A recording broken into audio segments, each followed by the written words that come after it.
बिस्मिल्लाहिर्रहमानिर्रहीम। Welcome to decoding physics. MDCAT physics के लिए topic wise lecture series start कर रहे, जिसमें हम सिर्फ मोस्ट इम्पोर्टेंट और मोस्ट एक्सपेक्टेड एमसीक्यूज़ की डिस्कशन करेंगे। ये सेशन एक्चुअली हमारा प्रैक्टिस सेशन है, जिसमें हम डेली टॉपिक वाइज प्रैक्टिस करते हैं। इसके बाकी डिटेल्स आप डिस्क्रिप्शन में देख सकते हैं। हम लेक्चर की तरफ जा रहे हैं। कोशिश करें पूरे लेक्चर को देखें और सारे पॉइंट्स जो हम यहाँ पर डिस्कस कर रहे हैं अगर नोट डाउन कर सकते हैं तो ज़्यादा अच्छी बात है। अगर नहीं कर सकते तो तवज्जो से ज़रूर इसको समझने की कोशिश करें।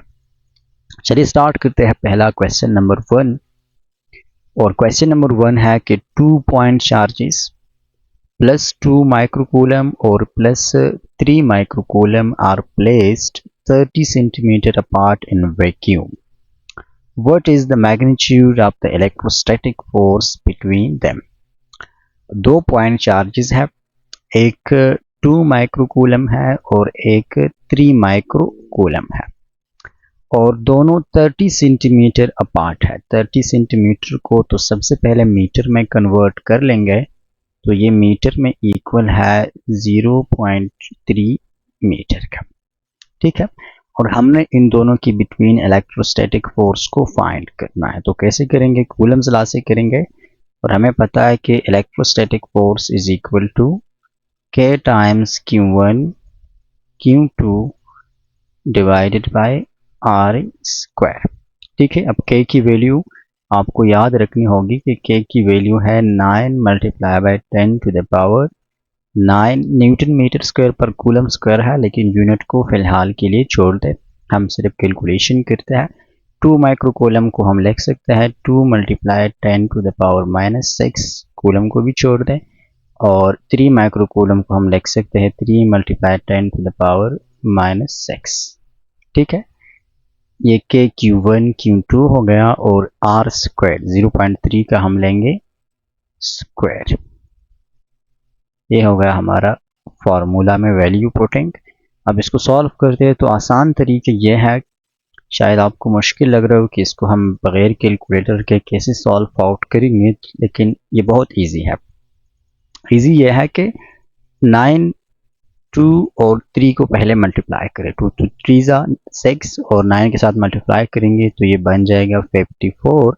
अब 10 के पावर्स को देखें, +9 है, -6 है और -6, तो -6 और -6 से -12 आएगा, और +9 से -3 आ जाएगा, यानी यहाँ पर ओवरऑल पावर ऊपर बन जाएगा -3।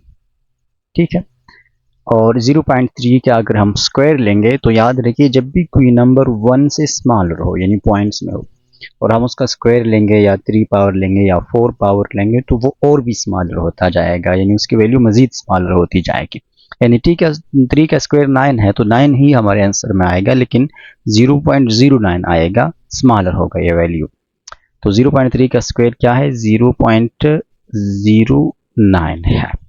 ठीक है, अब क्या है, इजीली हम कर सकते हैं बाय साइंटिफिक नोटेशन। पहले भी आपको तरीका समझा चुका हूँ कि जब भी डेसिमल आ जाए तो उसको साइंटिफिक नोटेशन में कन्वर्ट क्या करें। तो हम लिख सकते हैं 54 multiply by 10 to the power -3 divided by 0.09 को हम लिख सकते हैं 9 मल्टीप्लाई 10 पावर -2। ठीक है, अब 9 1 ज़ा 9, 9 6 ज़ा 54, और ये आ जाएगा 10 पावर -3 है और नीचे -2 है, तो 10 पावर -1 रह जाएगा। अब ऑप्शन में से भी यूनिट इसका न्यूटन आ जाएगा। 6 मल्टीप्लाई 10 पावर -1, ये वाला ऑप्शन भी ठीक है, बी, और डी वाला भी ठीक है। ये बाय मिस्टेक 2 ऑप्शंस करेक्ट है, क्योंकि 10 पावर -1 का मतलब ही यही है कि 0.6। इसमें कैलकुलेशन थोड़ा ज़्यादा था। नेक्स्ट है कि electrostatic force between 2 charges is 0। कब इलेक्ट्रोस्टैटिक फोर्स 0 होगा? अगर चार्जेस की सेम साइन हो तो फिर 0 हो सकता है, नहीं। डिस्टेंस इज इनफाइनाइट, ये हमारा करेक्ट आंसर है, क्योंकि electrostatic force is inversely related to distance square. जितना डिस्टेंस ग्रेटर होगा, ज़्यादा होता जाएगा, तो उतना इलेक्ट्रोस्टैटिक फोर्स कम होगा, डिक्रीज होगा, यानी 0 की तरफ अप्रोच करेगा। अब अगर डिस्टेंस इन्फिनिटी तक चला जाए तो इलेक्ट्रोस्टैटिक फोर्स 0 तक आएगा। ठीक है, अगला है the force between two charges in vacuum is 10 Newton if dielectric with relative permittivity की वैल्यू हमें गिवन है 5 को हम इंसर्ट करते हैं तो what will be the new force.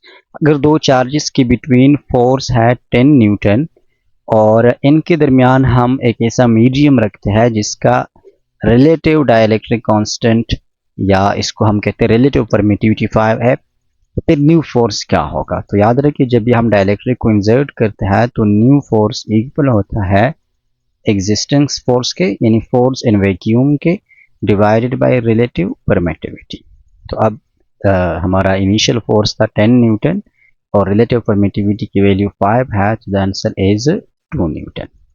ये फार्मूला बहुत ही इंपॉर्टेंट है, इसको याद रखें कि force in vacuum divide by relative permittivity. अच्छा आगे क्या है, Coulomb's law is not valid when, coulomb law कब वैलिड नहीं होगा। तो याद रखिए कूलम्स लॉ के लिए कुछ लिमिटेशंस है। पहला लिमिटेशन उसका यह है कि जब चार्जेस मूविंग हो तो कूलम लॉ वैलिड नहीं होगा।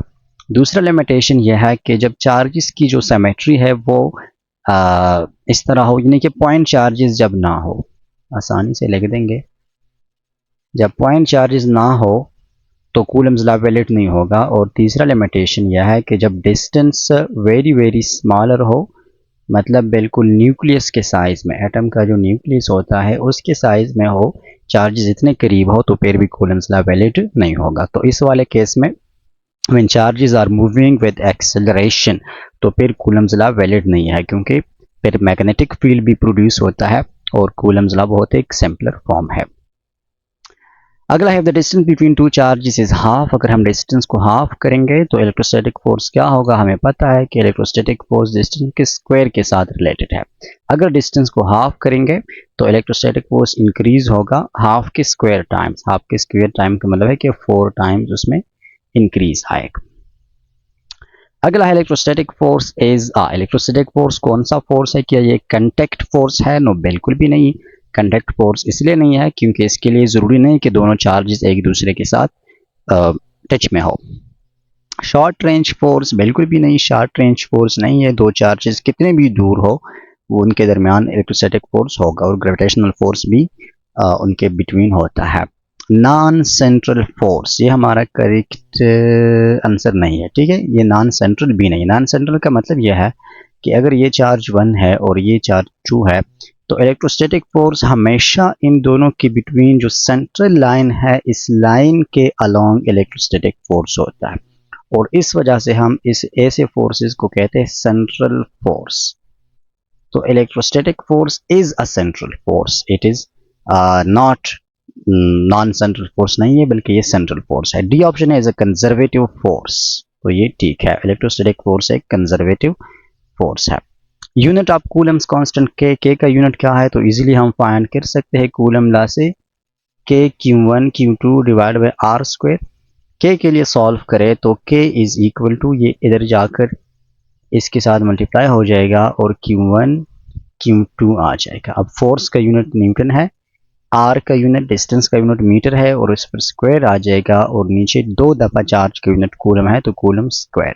तो के का यूनिट क्या है, न्यूटन मीटर स्क्वायर पर कूलम स्क्वायर, आसानी से आप फाइंड कर सकते हैं। आगे है the force between two charges is 2 Newton and 1 charge is double, the force become, अगर हम सिर्फ एक चार्ज को डबल करते हैं तो फोर्स भी डबल होगा, ठीक है। फोर्स भी अगर इनिशियल फोर्स 2 न्यूटन है तो वो बन जाएगा 4 न्यूटन, क्योंकि force is directly related to Q1 और Q2 दोनों के प्रोडक्ट के साथ डायरेक्टली रिलेटेड है। तो अगर हमने सिर्फ एक को डबल किया तो फोर्स डबल होगा, अगर हम दोनों को डबल करते तो फिर फोर्स 4 टाइम्स इंक्रीज होगा। अगला है two charges repel each other with force if the medium is changed from air to water.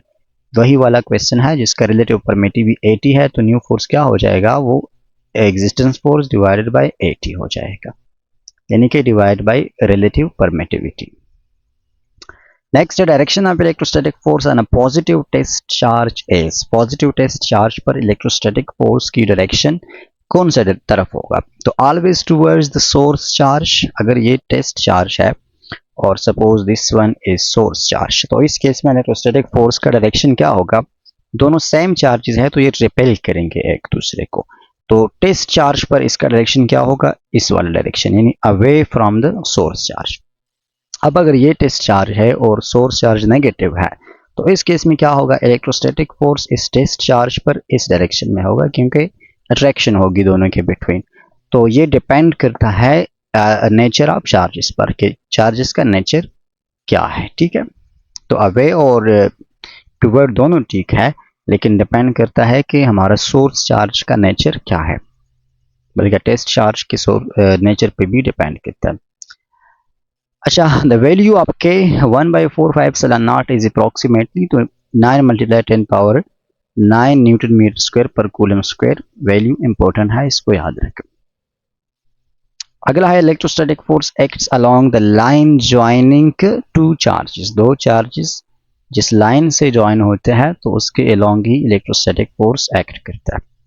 Which of the following affects the magnitude of electrostatic force? Electrostatic force का magnitude कौन सी चीज से effect होता है, तो ऑप्शन ए है mass of charge, कोई matter नहीं करता। शेप ऑफ चार्ज, ये भी कोई मैटर नहीं करता। सी है distance and magnitude of charges, तो ये मैटर करता है। जब चार्जेस के मैग्नीट्यूड चेंज होंगे तो इलेक्ट्रोस्टैटिक फोर्स चेंज होगा। जब चार्जेस के बिटवीन डिस्टेंस चेंज होगा तो इलेक्ट्रोस्टैटिक फोर्स चेंज होगा। वॉल्यूम ऑफ चार्ज कोई मैटर नहीं करता। अगला है electrostatic force between two charges in air is F.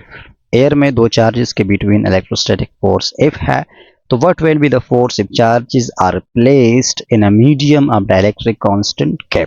अब अगर हम एयर की बजाय इन दोनों चार्जेस को किसी मीडियम में रखते हैं जिसके लिए डाइलेक्ट्रिक कांस्टेंट की वैल्यू के है, तो फिर न्यू फोर्स क्या होगा, तो फिर वो F/K होगा।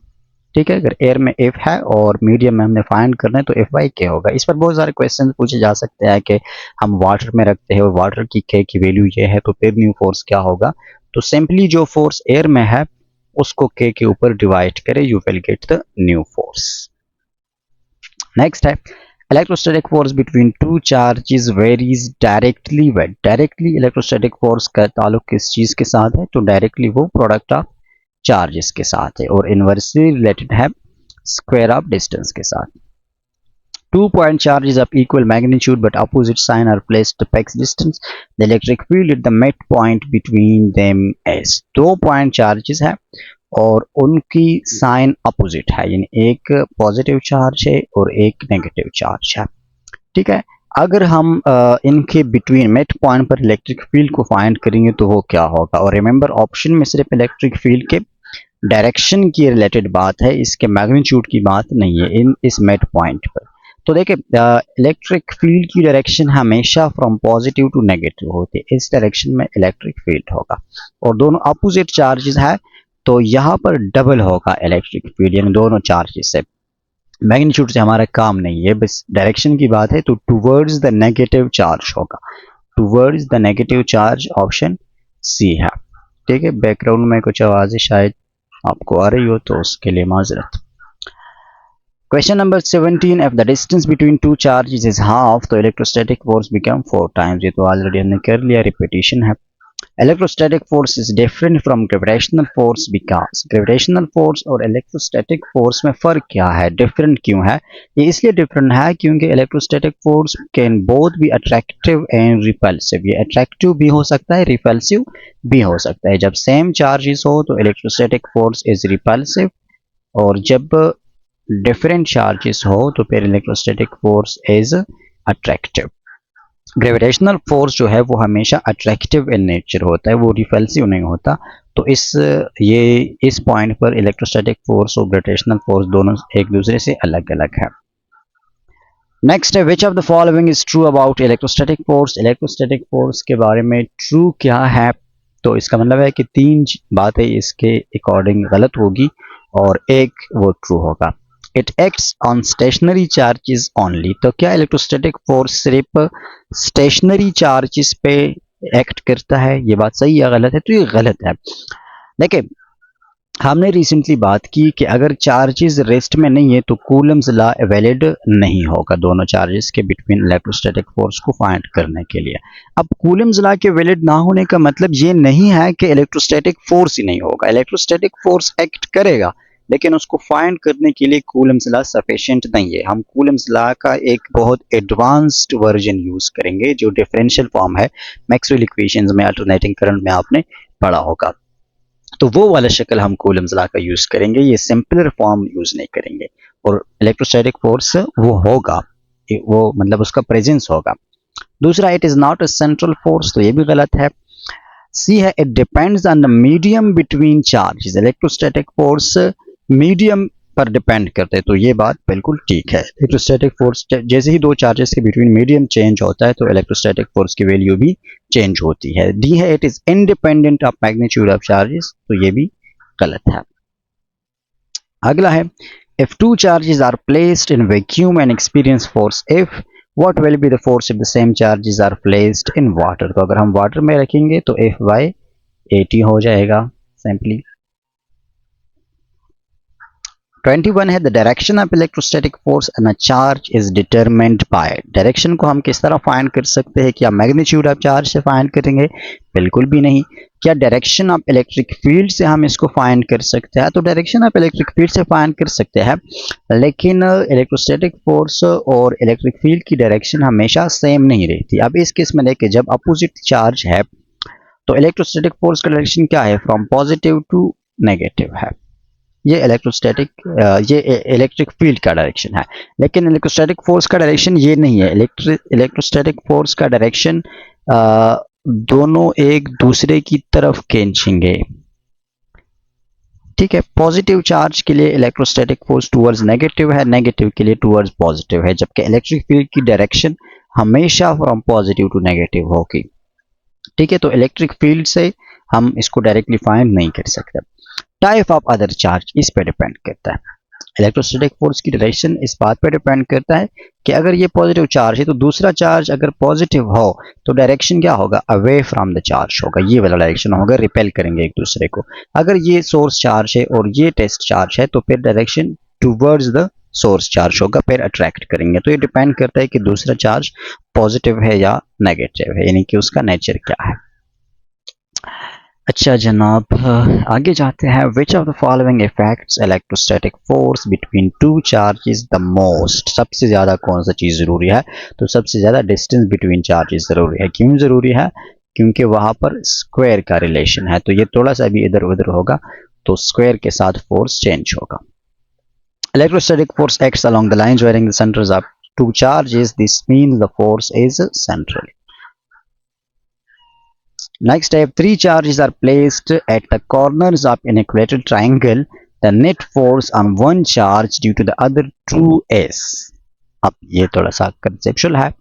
अगर इक्विलेटरल ट्रायंगल है, इक्विलेटरल ट्रायंगल हम उस ट्रायंगल को कहते हैं जिसकी तीनों साइड्स इक्वल हो, और हम तीनों के कॉर्नर्स पर चार्जेस रखें, ये भी चार्ज है, ये भी चार्ज है, और हमने एक चार्ज पर इलेक्ट्रोस्टैटिक फोर्स को फाइंड करना है due to the other two. Suppose इस चार्ज पर हमने इन दोनों की वजह से इलेक्ट्रोस्टैटिक फोर्स को फाइंड करना है, तो इसका डायरेक्शन क्या होगा? अब देखिए, इस चार्ज की वजह से फोर्स इस डायरेक्शन में होगा, इस चार्ज की वजह से फोर्स इस डायरेक्शन में होगा, लेकिन ये चार्ज इन दोनों के बिटवीन भी फोर्स है, और इस तरह से ये फोर्स वेक्टर क्वांटिटी है, तो ये डिफरेंट वेक्टर्स एक दूसरे के अपोजिट जो इनके एक्सिस है या अपोजिट कंपोनेंट्स है उसको कैंसिल आउट करेंगे, तो ओवरऑल इसका जो डायरेक्शन होगा वो अलोंग द एंगल बाइसेक्टर होगा। अब एंगल बाइसेक्टर मैथमेटिक्स का वर्ड है, और ये हम कह सकते हैं कि सपोज इस डायरेक्शन में आप कह सकते हैं, डिपेंड करते हैं नेचर ऑफ चार्जेस पर भी, पॉजिटिव नेगेटिव पर भी डिपेंड करते हैं कौन सा पॉजिटिव है कौन सा नेगेटिव है, लेकिन इस केस में हम यानी कि ये हमेशा इस एंगल बाइसेक्टर से पास होगा, यहाँ से ये फोर्स हमेशा पास होगा। अब ये इस डायरेक्शन में है या इस डायरेक्शन में है तो ये डिपेंड करते हैं कि चार्जेस का नेचर क्या है, लेकिन याद रखें कि अलोंग द एंगल बाइसेक्टर होगा। फिर थोड़ा सा आप गूगल में जाके सर्च करें एंगल बाइसेक्टर आप इक्विलेटरल ट्रायंगल, तो वहाँ पर एक क्लियर वर्जन आपको दिखाई देगा डायरेक्शंस का, क्योंकि अब यहाँ पर बनाना डायरेक्शंस थोड़ा सा टाइम कंज्यूमिंग है। नेक्स्ट है which of the following quantities is vector. तो वेक्टर क्वांटिटी क्या है? Charge scalar, electric potential scalar, और आगे देखते हैं कि क्या है। Electrostatic force is vector quantity, energy भी स्केलर है। नेक्स्ट है which of the following is true about the magnitude of electrostatic force. Magnitude के रिलेटेड कौन सी बात ठीक है? तो इंडिपेंडेंट ऑफ साइन, ठीक है। इलेक्ट्रोस्टैटिक फोर्स का मैग्नीट्यूड चार्जेस के साइन पे डिपेंड नहीं करता। 27 two similar charges repel each other with force if what would be the force if one charge is double। यार इसको तो हमने एक दफा कर लिया कि वो डबल होगा अगर एक चार्ज को हम डबल करते हैं। कूलम्स लॉ इज इनवैलिड, ये भी हमने कर दिया कि जब चार्जेस मूविंग हो तो कूलम्स लॉ क्या होगा? इनवैलिड होगा। ये कुछ रिपीटेशन है, I am sorry for this, next time नहीं होगा। Electrostatic force between two charges is zero, इसको भी हमने ऑलरेडी कर लिया है कि जब चार्ज इनफाइनाइट डिस्टेंस पे हो तो इलेक्ट्रोस्टैटिक फोर्स जीरो होगा। अब इलेक्ट्रोस्टैटिक फोर्स डिपेंड्स ऑन, ये थोड़ा सा ट्रिकी क्वेश्चन है कि इलेक्ट्रोस्टैटिक फोर्स किस चीज पे डिपेंड करते हैं? Only one charge? नहीं, सिर्फ एक चार्ज पे नहीं, दोनों चार्जेस पे डिपेंड करता है। Only distance? सिर्फ डिस्टेंस पे डिपेंड नहीं करता, तो किस चीज पर? Square of charge and inverse square of distance. Square of charge इसलिए बोला है कि उन्होंने दोनों चार्जेस को इक्वल चार्जेस कंसीडर किया, तो जब Q1 is equal to Q2 होंगे तो फिर इसका प्रोडक्ट Q स्क्वायर के इक्वल होगा। Principle of superposition in electrostatics mean, electrostatic में सुपरपोजिशन प्रिंसिपल का मतलब क्या है? तो इलेक्ट्रोस्टैटिक में सुपरपोजिशन प्रिंसिपल का ये मतलब है कि अगर एक चार्ज पर दो तीन फोर्सेस एक्ट करते हैं, एक इस डायरेक्शन में है एक इस डायरेक्शन में है, तो इस पर जो नेट फोर्स होगा वो इन सारे फोर्सेस के सम के इक्वल होगा, रिजल्टेंट के इक्वल होगा। तो ईच फोर्स एक्ट्स इंडिपेंडेंटली, हर फोर्स इंडिपेंडेंटली एक्ट करते हैं और उसको हम ऐड करेंगे वेक्टोरिकली, यानी वेक्टर ऐड करेंगे। वेक्टर ऐड इसलिए क्योंकि फोर्स वेक्टर क्वांटिटी है और इस प्रिंसिपल को हम कहते हैं सुपरपोजिशन प्रिंसिपल। 32 है in absence of a third charge near two interacting charges the electrostatic force between the original two। अगर दो चार्जेस है और दोनों के बिटवीन एक तीसरा चार्ज भी हो तो तीसरे चार्ज की वजह से क्या हमेशा इलेक्ट्रोस्टैटिक फोर्स इंक्रीज होगा? नहीं, हमेशा तो इंक्रीज नहीं होगा। अनचेंज्ड भी हमेशा नहीं होगा। ये डिपेंड करता है कि जो तीसरा चार्ज है उसका पोजीशन क्या है, वो तीसरा चार्ज कहाँ पर है। और पोजीशन इसलिए इम्पोर्टेंट है क्योंकि फिर जो नेट फोर्स होगा दोनों चार्जेस के बिटवीन उसको हम वेक्टोरिकली ऐड करेंगे और फिर देखेंगे कि क्या वो इंक्रीज होता है या डिक्रीज होता है। तो it depends on the position of third charge, लेकिन इफेक्ट होगा, इसकी वैल्यू जरूर इफेक्ट होगी। 33 है थोड़ा सा एडवांस लेवल का question. A charge conductor placed inside a hollow conducting shell feels no force due to a charge placed outside the shell। this is due to, देखें अगर एक कंडक्टर है सपोज दिस, और ये कंडक्टर क्या है? ये चार्ज्ड है, प्लस माइनस का मतलब ये चार्ज्ड है, और ये इनसाइड है एक होल कंडक्टिंग शेल के, ये किसी शेल के अंदर है, ठीक है, मतलब इसके अराउंड कोई कवर है, और वो कवर क्या है? वो कवर वो चार्ज नहीं है, बस वो मेटालिक है, कंडक्टर है, ये भी कंडक्टर है यानी कि एक मेटल है। अब अगर हम बाहर कोई चार्ज रखते हैं तो इस चार्ज की वजह से यहाँ पर कोई फोर्स इस अंदर वाले कंडक्टर पर कोई फोर्स एक्सपीरियंस नहीं होगा। क्यों नहीं होगा ये हमसे क्वेश्चन करें? इसलिए नहीं होगा क्योंकि इस चार्ज की वजह से जो फील्ड जनरेट होता है वो फील्ड इस बाहर वाला जो शेल है ये, वो इस शेल को आयनाइज करता है या इसको पोलराइज करता है, और यहाँ से बल्कि इजीली इसको समझे, कंडक्टर के बारे में हमें पता है कि कंडक्टर पर इलेक्ट्रिक फील्ड लाइंस आकर ख़त्म हो जाते, उससे पास नहीं होते, किसी भी मेटल से कंडक्टर से इलेक्ट्रिक फील्ड के लाइंस वो पास नहीं होते। क्यों? क्योंकि अगर ये पॉजिटिव चार्ज के लाइंस है तो यहाँ पर कंडक्टर में नेगेटिव इलेक्ट्रॉन्स है, तो वो इसको क्या करेंगे? इक्वलाइज करेंगे, बैलेंस करेंगे, और ये फील्ड आगे ट्रांसफर नहीं होगा। अगर ये नेगेटिव है, खैर नेगेटिव तो नहीं आ सकते, तो पॉजिटिव ही होगा, तो वो इलेक्ट्रॉन्स पर आकर रुक जाते हैं। तो अंदर जो यहाँ पर मेटल पड़ा है या जो चार्ज कंडक्टर पड़ा है, तो यहाँ तक फील्ड लाइंस इस बाहर वाले चार्ज के नहीं आएंगे। क्यों नहीं आएंगे? क्योंकि ये इस होलो, ये जो कंडक्टिंग स्पेयर है या शेल है, इसी को पोलराइज करेंगे, और इस इफेक्ट को हम कहते हैं इलेक्ट्रिक शील्डिंग। शील्ड का मतलब क्या है? फना, किसी चीज को क्या कहते हैं? उसको सेफ रखना, किसी चीज को शील्ड करना, टू सिक्योर समथिंग। तो ये इस अंदर वाले मेटल को सिक्योर करता है। थोड़ा सा आगे जाते हैं कि आगे क्या है जनाब। The pattern of electric field lines between a positive and a negative charge is. Positive और नेगेटिव चार्ज के बिटवीन इलेक्ट्रिक फील्ड लाइंस कैसे होते हैं? तो देखिए आप, अगर ये पॉजिटिव है ये नेगेटिव है तो फील्ड लाइंस हमेशा पॉजिटिव से नेगेटिव के डायरेक्शन जाएंगे और ये एक दूसरे को क्रॉस कभी भी नहीं करेंगे। तो start on positive and on negative and never cross each other. Option D है, इलेक्ट्रिक फील्ड लाइंस कभी भी एक दूसरे को क्रॉस नहीं करते। Which statement about the electrostatic force and electric field is correct? दोनों के बारे में कौन सा स्टेटमेंट करेक्ट है? दोनों स्केलर है? बिल्कुल भी नहीं है। इलेक्ट्रोस्टैटिक फोर्स एक्ट्स पर यूनिट एरिया पर नहीं बल्कि इलेक्ट्रिक फील्ड डायरेक्टली लिखते हैं is equal to electrostatic force divided by charge. ठीक है, तो इलेक्ट्रिक फील्ड इज फोर्स पर यूनिट चार्ज, ये वाला स्टेटमेंट करेक्ट है। आगे जाते हैं, जल्दी जल्दी करते थोड़ा सा। When a charged body is brought near an uncharged conductor, the conductor experiences force due to। अगर ये एक कंडक्टर है और इस पर कोई भी चार्ज नहीं है और यहाँ पर हम एक चार्ज्ड कंडक्टर लाते हैं तो इन दोनों के बिटवीन फोर्स एग्जिस्ट करते हैं। वो फोर्स किस वजह से होते हैं? वो इस वजह से होता है कि ये जो अनचार्ज कंडक्टर है ये हो जाता है पोलराइज्ड। अगर ये कंडक्टर पॉजिटिवली चार्ज है सपोज, तो इसके नेगेटिव चार्जेस इस सरफेस पे आ जाते हैं और पॉजिटिव चार्जेस इस सरफेस पे।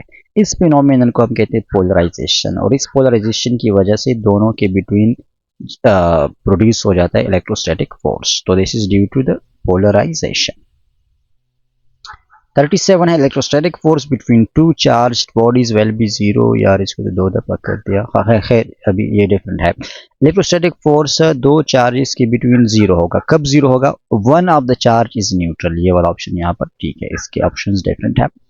जब एक चार्ज भी जीरो हो तो इलेक्ट्रोस्टैटिक फोर्स जीरो होगा, क्योंकि दूसरा चार्ज ना हो तो इलेक्ट्रोस्टैटिक फोर्स नहीं होगा। इसका सीधा मतलब यह है कि इलेक्ट्रोस्टैटिक फोर्स के प्रेजेंस के लिए दो चार्जेस का कम से कम होना जरूरी है, सिंगल चार्ज पर इलेक्ट्रोस्टैटिक फोर्स नहीं होगा।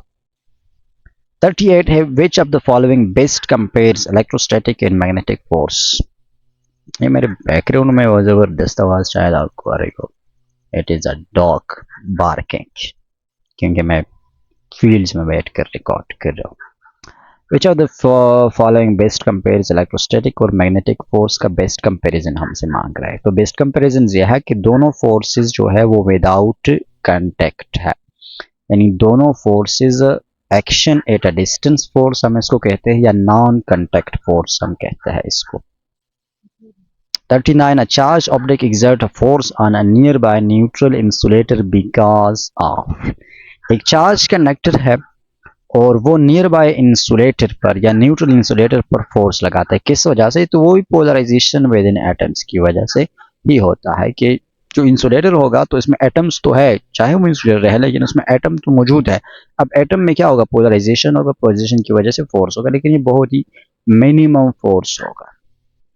लास्ट क्वेश्चन है, if the net electrostatic force on the charge is zero. अगर एक चार्ज है और ये कोई इलेक्ट्रोस्टैटिक फोर्स फील नहीं कर रहा तो क्या इसका मतलब क्या है? There is no other charge nearby, कि इसका ये मतलब है कि अदर बाय कोई चार्ज नहीं है? नहीं, ये मतलब हमेशा नहीं हो सकता। हो सकता है लेकिन हमेशा नहीं हो सकता। क्यों? क्योंकि what if this is the case, option C is the case, forces from surrounding charges cancel out. अगर एक चार्ज यहाँ पर है और एक यहाँ पर है और दोनों की force opposite in direction but equal in magnitude है और दोनों एक दूसरे को कैंसिल आउट कर रहे तो फिर भी तो नेट फोर्स क्या होगा? जीरो होगा। तो दिस इज नॉट करेक्ट। तो इट मींस के forces from surrounding charges cancel out. This is our lecture 40 MCQs की डिस्कशन हो चुकी और आई होप कि आपने बहुत कुछ सीखा होगा। फिर मिलते हैं नेक्स्ट लेक्चर में।